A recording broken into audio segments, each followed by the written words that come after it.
आता मला तुम्हाला विचारायचंय, काल परवा खेकडा मंत्री भलतच लागला बोलायला. आता मला तुम्हाला 2-3 उदाहरणं द्यायचे. बॉयलर कोंबडीचं अंड माहितीये का हो तुम्हाला? माहितीये का? त्याला बाप असते का हो? अरे विचारायला सांगा की. तुमचं जरशा गाईचं वासरू, त्याला बाप असते का हो? असते का?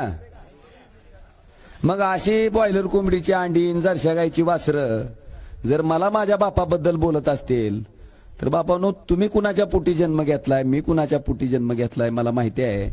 कृपा करून माझ्या वडिलांबद्दल बोलू नका ना. बरं, त्यांचं म्हणणं असं आहे की माझ्या वडिलाच्या हत्येचं राजकारण ओमराजे करतो. अरे राजेसाहेब जिवंत असते तर हा ओमराजे बघायला बी भेटला नसता ना. कशाला माझं इंजिनिअरिंग करून मी काम केलं असतं ना. मी आलो कुणामुळं? बरं, त्याच्या पुढचं माझं म्हणणं आहे की आजपर्यंतच्या भाषणात, आत्ताच्या ह्या निवडणुकीत मी एकदा तरी काढला का हो विषय? मग काय ह्यांना खाजून अवधान यायला लागले? बरं, माझ्या वडिलाची हत्या झाली ही काय खोटी गोष्ट आहे का? कशामुळे झाली? बरं, त्याचा केसचा निकाल, त्या ठिकाणी कारवाई चालू आहे त्या केसची. माझं असं म्हणणं आहे, काल देवेंद्र फडणवीस स्वतः खेकडा मंत्री आहे, ह्या दोघांनी माझं जाहीर आव्हान आहे की हे राजेसाहेबाच्या हत्येचं प्रकरण शेवटच्या टप्प्यात आहे. तुम्ही गृहमंत्री आहेत, फास्ट ट्रॅक कोर्टाकडे तुम्ही द्या प्रकरण, 1 महिन्यात निकाल लावा म्हणा. तुमच्या हातात सगळी यंत्रणा आहे. का देत नाहीत? त्यांना माहिती आहे दोषी सापडणार आहे म्हणून.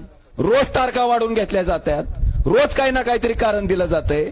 आणि 2006 पासून आज 2024 उजाडलंय. फक्त प्रकरण वाढवायचं काम होतंय. आता सरकारी यंत्रणा तुमच्या बाबतीत आहे, तुमचं सरकार आहे, सगळं तुमच्या ताब्यात आहे, केंद्रातलं बी राज्यातलं बी.